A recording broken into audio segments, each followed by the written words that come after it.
नमस्कार दोस्तों, मैं हूं जितेंद्र दीक्षित। 4 पीएम महाराष्ट्र में आपका स्वागत है।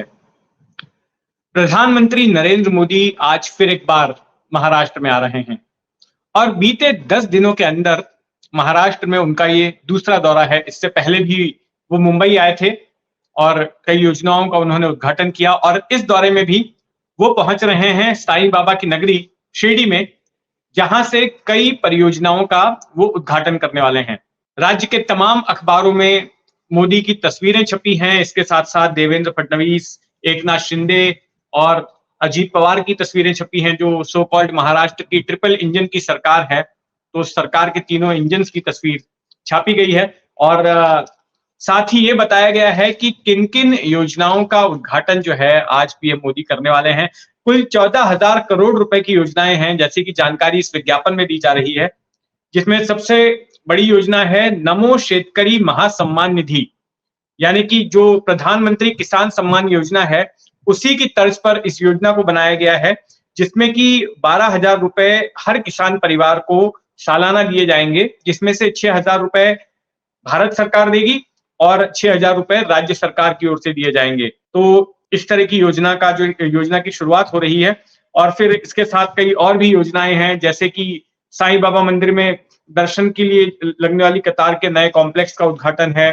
फिर इसके बाद नीलोड़े डैम को जो है राष्ट्र को समर्पित किया जाएगा।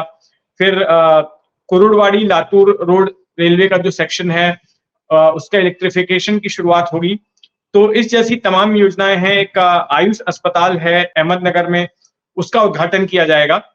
तो कुल मिलाकर मोदी फिर एक बार आ रहे हैं महाराष्ट्र और महाराष्ट्र में तमाम सरकारी योजनाओं का उद्घाटन कर रहे हैं, उसकी शुरुआत कर रहे हैं। और अगर बीते साल भर की बात करें तो मुझे लगता है कि साल भर में करीब 7-8 बार मोदी महाराष्ट्र आ चुके हैं।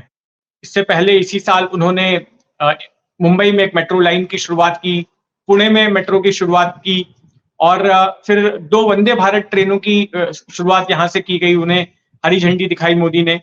और भी कई योजनाओं की उन्होंने शुरुआत की और अब से कुछ महीनों बाद, हो सकता है 1.5 या 2 महीने बाद, जो भारत का सबसे बड़ा सी लिंक बनने वाला है, ट्रांस हार्बर लिंक, जो मुंबई के शिवड़ी से लेकर के नवी मुंबई के नावा शेवा की तरफ जाएगा, 22 किलोमीटर समुद्र के ऊपर बनाया गया जो पुल है, उसका भी लोकार्पण पीएम मोदी के हाथ से किया जाने वाला है।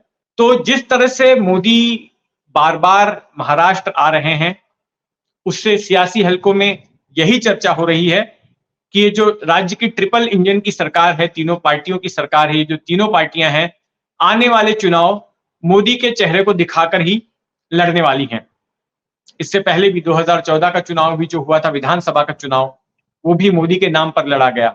2019 का चुनाव वो भी मोदी के नाम पर लड़ा गया और अब 2024 का चुनाव, पहले लोकसभा चुनाव है, अप्रैल मई में लोकसभा के चुनाव होंगे और अगर ये मौजूदा सरकार अपना कार्यकाल पूरा कर पाती है तो अक्टूबर तक विधानसभा के भी चुनाव होंगे और ये सभी चुनाव में चेहरा होंगे मोदी।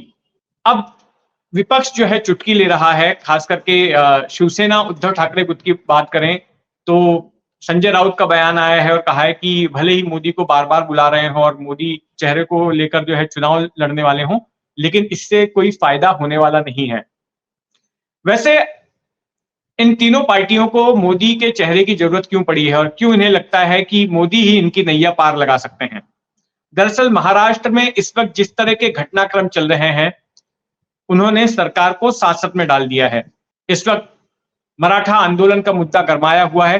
फिर से मराठा नेता मनोज जरंगे पाटिल वो अनशन पर बैठ गए हैं और अब सरकार के लिए मुसीबत खड़ी हो गई है, चक्रव्यूह में फंस गई है सरकार कि इससे बाहर कैसे निकलें, क्योंकि अगर मराठा नाराज हो जाते हैं तो फिर सरकार के लिए, इन पार्टियों के लिए सरकार में वापसी में दिक्कत हो जाएगी और इसका असर लोकसभा चुनाव पर भी पड़ेगा, क्योंकि मराठवाड़ा इलाका जहां पर मराठाओं का ज्यादा कंसंट्रेशन है, वहां पर 10 सीटें ऐसी हैं, 10 से 12 सीटें ऐसी हैं जहां चुनाव नतीजों पर मराठा समुदाय अपना असर डालता है, तो इसका असर लोकसभा चुनाव पर भी पड़ेगा।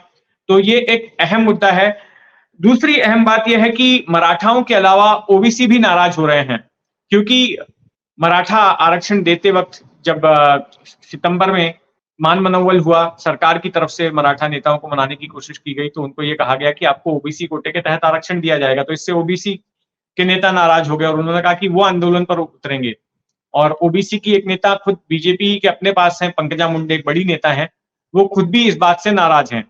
तो ओबीसी की भी नाराजगी झेलनी पड़ सकती है, ये दूसरा रिस्क फैक्टर है।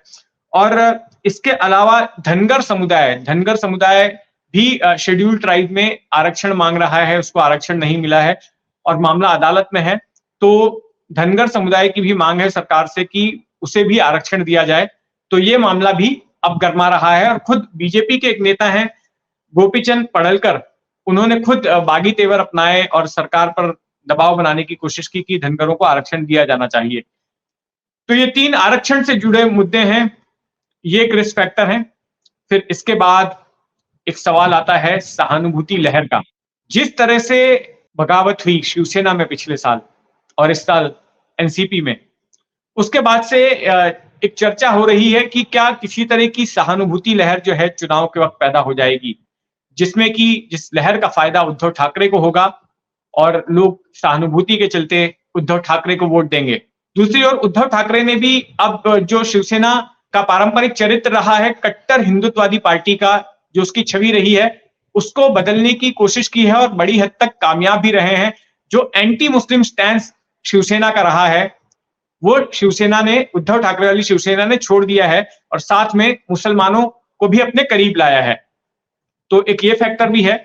और दूसरी तरफ अगर एनसीपी की बात की जाए तो ये माना जा रहा है कि जिस तरह से अजीत पवार ने बगावत की अपने चाचा शरद पवार के साथ, जो पार्टी के संस्थापक रहे हैं, तो ऐसे में एक सहानुभूति लहर शरद पवार के प्रति भी जनरेट हो सकती है और इसका फायदा उनको हो सकता है।